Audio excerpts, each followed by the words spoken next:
우리는 힘든 일을 미루면서 건강, 시간, 돈, 모든 것을 희생시키고 있습니다. 힘들고 불편한 일을 피하면 당장은 만족감이 들지만 그에 따르는 장기적인 결과는 두려움과 후회, 불안으로 가득 찬 삶을 사는 것입니다. 그렇게 미루는 습관이 쌓이면 우리는 계속하여 힘든 일을 미루고 또 미룹니다. 쉬운 일을 택하는 경향이 생기면 장기적인 성공을 추구하기보다 즉각적인 만족을 추구하는 습관을 갖게 됩니다. 그러면 힘든 일을 하기는 왜 그토록 힘들까요? 동기가 부족해서일까요? 너무 게으른 것 때문일까요? 실패가 두려워서일까요? 정답은 이를 모두 합친 것입니다. 힘든 일을 먼저 하라의 저자 스콧 앨런은 심각한 미루기 중독자였습니다. 두 번째 파산을 앞두고 나서야 그동안 미루는 습관 때문에 엄청난 손해를 입어왔다는 것을 깨닫게 되면서 그동안 괴롭혀온 미루기라는 고질병을 고치기로 마음먹었습니다. 저자는 힘든 일을 피하려고 열심히 노력하는 모습과 태도가 바로 장애물이라고 말합니다. 우리는 미루기에 의지함으로써 나중의 안락함보다 지금의 안락함을 선택합니다. 지금 당장 끝내야 한다는 압박감은 없어지지만 끝내지 않은 일에 대한 걱정과 부담이 늘 마음속에 자리 잡고 있습니다. 이 부담감은 당신의 자존감, 자신감을 빼앗아가고 무거운 부메랑이 되어 우리에게 돌아올 것입니다. 우리는 힘든 일을 피하면서 덜 중요하고 덜 매력적이며 덜 힘든 일을 하기로 선택합니다. 힘든 일을 하는 것에 대해 생각하고 그 일을 왜 할 수 없는지 변명거리를 찾느라 시간을 보냅니다. 그런데 왜 행동하지 않고 생각만 하는 걸까요? 바로 위험에 대한 두려움 때문입니다. 불을 피하는 이유는 화상을 입을 거란 걸 알기 때문입니다. 맹수를 보고 달아나는 이유는 잡아먹힐 수 있기 때문입니다. 힘든 일에 대한 우리의 감정도 이와 같은 심리입니다. 하지만 힘든 일을 한다고 해서 화상을 입거나 맹수에게 잡아먹히지는 않습니다. 그런 위험이 없는데도 우리는 미루는 일을 계속합니다. 힘든 일을 나중으로 미루면 실패를 각오해야만 합니다. 미루는 일은 나쁜 습관이기만 한 것이 아니라 문제를 키워 더욱 비참한 결과를 초래하는 행동입니다. 나쁜 습관을 고치기 위해서는 그 습관에 대해 깨달아야만 합니다. 그래야 그 습관을 멈출 수 있습니다. 힘든 일을 미루는 습관이란 그저 반복되는 패턴일 뿐입니다. 우리는 그 패턴을 깨뜨려야만 합니다. 방정리를 미루는 것이 인생을 망치는 일이 아니며 시험을 벼락치기로 준비했던 것도 우리의 인생을 망치는 것이 아닙니다. 그러나 습관적으로 집안일을 미루고 습관적으로 공부를 미루던 사람은 어른이 되어서도 위태로운 삶을 살 수 있습니다. 중요한 업무를 미루다가 상사의 신뢰를 잃게 되기도 하고 절약을 미루고 건강을 미루다가 최악의 노후를 맞이할 수 있습니다. 지금 행동하지 않으면 결국 그에 대한 값을 치르게 됩니다. 힘든 일을 미루고 누워서 스마트폰을 보는 것을 선택한다고 해서 그 시간이 행복한 것은 아닙니다. 해야 할 일을 끝내지 못한 상황에서는 늘 긴장되어 있고 마음이 불편합니다. 한순간도 마음이 편하지 않는 상태로 살아가는 것, 저자는 이것을 망한 인생이라고 설명합니다. 발등에 불이 떨어져서 이를 해치우는 순간은 어떤가요? 진작에 하지 못한 것에 대한 후회와 자책감이 느껴집니다. 시간을 들였다면 좋은 결과물이 나왔을 테지만 짧은 시간에 쫓기다 보니 결과는 일정 수준을 벗어나지 못합니다. 이렇게 힘든 일을 미루는 습관이 굳어집니다. 이러한 습관은 끊을 수 없는 사슬이 되고 몇 년이 지나면 사슬을 끊어내기가 어려워집니다. 힘든 일을 먼저 하기는 왜 그렇게 힘들까요? 미루기의 주된 원동력은 장기적인 성취와 성장보다는 단기적인 기분 회복과 감정 조절을 우선하기 때문입니다. 미루는 사람은 하기 싫은 일을 할 때 현재의 부정적인 감정의 고통에서 벗어나기 위해 미루게 됩니다. 행동 심리학에 따르면 이것은 미래의 보상보다 현재의 즉각적인 보상을 선호하는 자연스러운 뇌의 현상입니다. 연구자들은 지금 어떤 행동을 취할지 결정해야 할 때 미래의 우리는 장기적인 꿈이 이루어지기를 간절히 원하지만 현재의 우리는 즉각적인 만족을 선호한다는 사실을 발견했습니다. 운동을 하기보다는 TV를 보고 샐러드를 먹는 대신 설탕이 가득한 디저트를 먹고 싶은 것입니다. 그러나 미래는 빠르게 다가오고 있으며 우리는 5년 전에 설정한 목표가 이제는 불과 3년 후 그리고 1년 후라는 것을 깨닫게 됩니다. 미루는 습관을 물리치는 건 우리를 구하는 일입니다. 저자는 무슨 일이 있어도 행동에 옮겨야 한다는 것이 중요하다고 강조합니다. 힘든 일을 끝내야 비로소 자유로워집니다. 힘든 일을 먼저 하면 지금까지 경험하지 못한 새로운 기쁨과 자유를 얻게 됩니다. 미루는 행동으로 인한 불안 또한 사라집니다. 불안한 감정의 대부분이 미루는 행동에서 비롯된 것입니다. 미루는 습관은 타고난 특성이 아닙니다. 다른 습관과 마찬가지로 미루는 습관은 고칠 수도 버릴 수도 있습니다. 이 책은 이를 미루게 되는 이유에 대해 설명하고 미루는 버릇을 끊어내기 위한 22가지 방법을 제시합니다. 그러나 단순히 미루는 버릇을 극복하거나 더 좋은 습관을 기르는 것을 이야기하는 책은 아닙니다. 왜 우리가 미루는 습관에 질질 끌려다니는지를 알아내고 그에 따른 행동에 대한 해결책을 만들어내는 것이 이 책의 목표입니다. 미루기는 모호하고 교묘한 마음의 행동인 것은 맞지만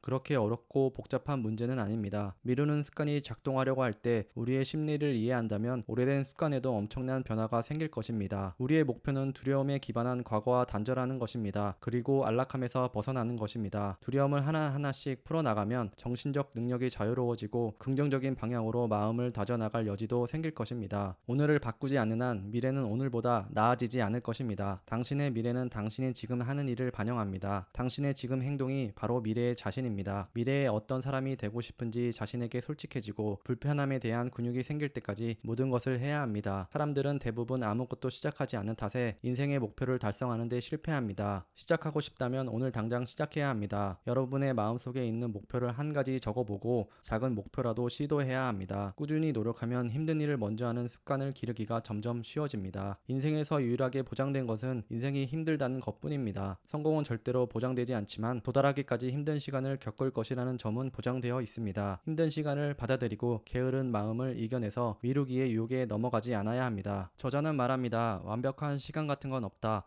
많은 사람이 모든 게 정상적으로 돌아가는 상황을 기다린다. 그러나 당신의 운명을 책임져야 하는 사람은 당신이다. 지금보다 더 좋은 시간은 없다. 당신의 삶이 어떤지, 얼마나 자주 실패했는지, 상황이 절망적인지는 중요하지 않다. 성공하기에 너무 늦은 때란 없다. 당장 시작하자. 인생은 당신을 기다려주지 않는다.